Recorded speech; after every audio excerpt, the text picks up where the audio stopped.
Merci beaucoup de l'invitation. Je suis très heureuse d'être parmi vous avec ce groupe Time Time, qui pour moi est une belle, je dirais, des belles retrouvailles. Les gens le savent peut-être un peu comment le Time Time s'est mis à exister. C'était donc l'année dernière, ou ça fait peut-être même, oui, c'était l'année dernière. J'avais coordonné un événement qui s'appelle l'Avenue de la Diversité, où on avait rassemblé 160 intervenants du monde de la littérature, du monde culturel, du monde de l'éducation, donc des professeurs, des libraires, des auteurs, des éditeurs, des diffuseurs, des représentants des institutions, pour réfléchir à la représentation et la sous-représentation des auteurs de groupes marginalisés à différents niveaux, ce qu'on appelle dans le langage technique visible minorities, dans le paysage littéraire québécois, alors que il n'en manque pas de ces auteurs-là, puis ils ont des choses très intéressantes à contribuer. Et il y avait un atelier sur la traduction avec des auteurs que j'ai eu le grand bonheur de découvrir, des auteurs d'origine arabe qui écrivent dans leur langue maternelle, ici à Montréal. Et pour moi, ça a été une découverte. Je ne savais pas qu'il y en avait autant et qui étaient aussi actives avec leur propre cercle d'écriture, de littérature, donc une vie dynamique, littéraire dynamique. Et j'ai trouvé ça choquant que ce trésor-là n'était pas reconnu. Et donc, après ça, on a mis ensemble, il y avait Linda Litt qui faisait partie du cercle de discussion, et je vois plusieurs des auteurs qui étaient là aussi. Et ils ont discuté ensemble, et ce qui est arrivé, c'est quelque chose qui pour moi a été vraiment extrêmement émouvant. Ce groupe-là a continué à exister autrement, c'est-à-dire que les gens se sont mis à se parler, puis à développer leurs propres occasions de discussion, de réflexion autour de la traduction. Donc, je suis très, très heureuse d'être ici aujourd'hui, de voir qu'est-ce que ça donne, de voir que là, il y a un colloque pour parler de la traduction de langue arabe. Je me sens un peu mal placée ici parce que je suis une arabe d'origine, je suis palestinienne d'origine, mais en fait, je n'écris pas en arabe, j'écris en français, bien que je maîtrise ma langue. Donc, j'écris, je lis, je parle l'arabe, mais ma vie d'écrivaine n'est pas en arabe, c'est en français. Et donc, je vais peut-être discuter un petit peu des enjeux de cela à partir de ma propre expérience. Et ce matin, quand on m'a demandé de donner un titre, la première chose qui m'est venue à l'esprit, c'était de dire sortir du monolinguisme. Et c'était une référence aussi à Derrida, le monolinguisme de l'autre. Et dans ce petit texte-là de Derrida, il dit deux phrases qui sont très intéressantes. Il dit « Je n'ai qu'une langue, ce n'est pas la mienne ». Donc ça, c'est la première, c'est un point de départ pour la réflexion de Derrida, le philosophe, qui est lui-même franco-maghrébin, n'est-ce pas? Et dans une autre partie du livre, il dit « Je vais vous donner deux constatations contradictoires, mais qui se complètent. On ne parle jamais qu'une seule langue, mais on ne parle jamais une seule langue. » Et ensuite, il dit « Mais c'est la loi. En fait, c'est la définition même de la traduction. Hein? On ne parle jamais qu'une seule langue. On ne parle jamais une seule langue. » Donc, la traduction, c'est ça. Ce qu'on voit, c'est une langue, mais derrière cette langue-là, il n'y a jamais une seule langue. Il y a plusieurs langues, il y a plusieurs imaginaires. Et je pense que ça, c'est un enjeu, un point de départ de réflexion intéressante, pas seulement pour les traducteurs, mais pour les écrivains qui vivent dans plusieurs langues, mais qui, finalement, ce qu'ils produisent, c'est peut-être une langue, mais on sait très bien que il n'y a pas qu'une seule langue dans cette langue-là. Les gens, quand ils me posent la question « Pourquoi écris-tu en français ?» j'ai tendance à leur dire « Mais vous pensez que j'écris en français, mais ce n'est pas vrai. C'est un mensonge. Je vous écris en français, en arabe et en anglais. Et probablement des traces d'autres langues que j'ai appris et que j'ai oubliées, comme l'espagnol, comme l'allemand, comme... Ils sont tous là. Elles sont toutes là, ces langues-là. Et vous ne le savez pas, mais vous êtes en train de de lire une traduction. Et je pense que ce qui est intéressant, c'est ce processus de traduction-là qui existe constamment dans le processus, dans l'écriture même. Moi, quand j'écris, même quand je suis en train de vous parler là, je suis en train de traduire. C'est une expérience innée, je pense, pour toute personne qui parle plus d'une langue. Ça peut devenir très intériorisé et très automatiste presque, mais je suis toujours en train de traduire. Quand je suis en train d'écrire, quand je suis en train d'imaginer, je suis toujours en train de traduire. Et c'est rare, en fait, qu'une idée me vient directement en français. C'est rare, parce que c'est quand même la 3e ou la 4e langue que j'ai appris. Donc souvent, je vais avoir une image qui pour moi est très arabe. Tu sais, comment une image peut être arabe, mais c'est une image qui pour moi dans ma tête est une image très arabe. Où je peux avoir une expression très anglaise et je suis toujours en train de traduire pour transposer ça dans une langue, dans un alphabet, dans une syntaxe française. Donc, je pense que quand on parle de l'enjeu de la traduction, là, on parle vraiment du cas des auteurs arabes, mais je pense qu'on peut, poser le problème aussi, la même problématique pour d'autres langues également. Alors, qu'est-ce que je voulais vous dire aussi?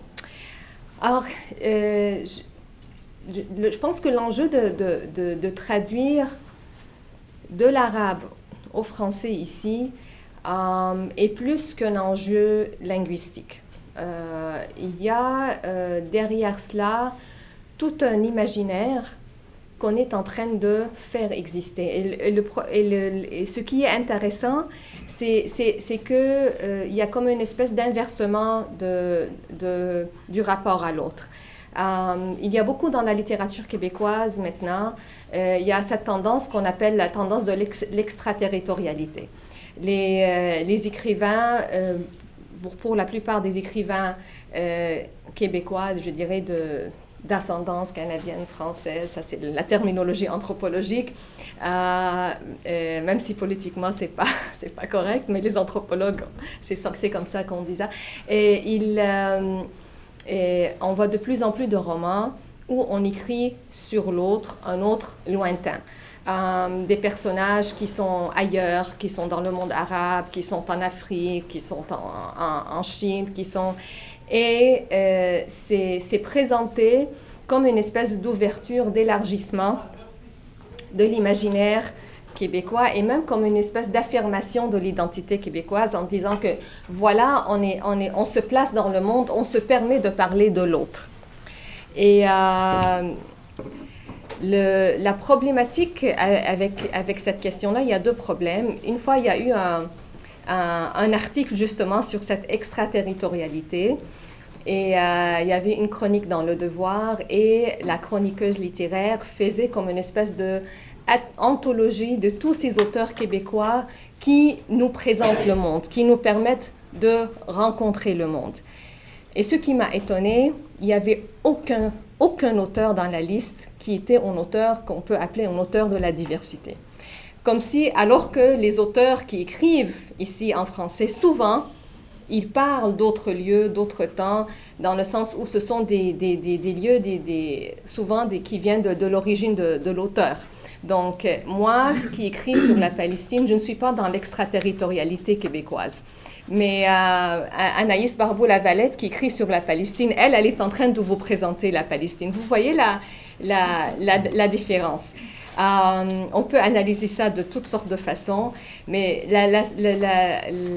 ce que je trouve intéressant avec la traduction de l'arabe au français, c'est que souvent, et en tout cas, les auteurs que j'ai rencontrés à travers cette expérience de l'avenue de la diversité, comme Samah Sadek, comme Oussama Allam, qui est là d'ailleurs, je le vois, oui, c'est qu'ils écrivent des histoires sur le Québec, sur Montréal, et ce sont des auteurs arabophones qui découvrent le Québec. Donc, on a inversé ce rapport à l'autre. C'est comme si, je l'avais formulé d'une manière très gauche, parler de l'autre à moi, au mien, et l'autre est le Québec. Et il y a quelque chose d'extrêmement subversif dans cela, et d'extrêmement intéressant. Et je me demande si, ici, dans le paysage littéraire québécois, on est prêt à lire des auteurs qui se donnent le droit de représenter le Québec au monde. Et alors qu'on a tendance à voir l'inverse comme étant quelque chose de riche. C'est que, ah oui, le Québécois peut parler du Rwanda, un dimanche à la piscine à Kigali. C'est ça. Anaïs Lavalette-Barbeau peut embrasser Arafat, il n'y a aucun problème. Larry Tremblay peut créer tout un roman autour des kamikazes et du suicide et de représenter la mer arabe d'une façon qui, pour moi, est extrêmement problématique. Je n'irai pas là-dedans. Et c'est encensé. Mais est-ce qu'on est prêt à entendre des auteurs, d'autant plus des auteurs arabes, avec tout ce qui est de politique et de l'image de l'arabe aujourd'hui et du musulman, à être ambassadeur du Québec pour le reste du monde. Et je pense que là, on est vraiment au-delà d'un enjeu, de la traduction. Je voulais poser ça comme une provocation pour susciter la discussion. Mais je voulais peut-être aussi sensibiliser l'éditoire qu'on est souvent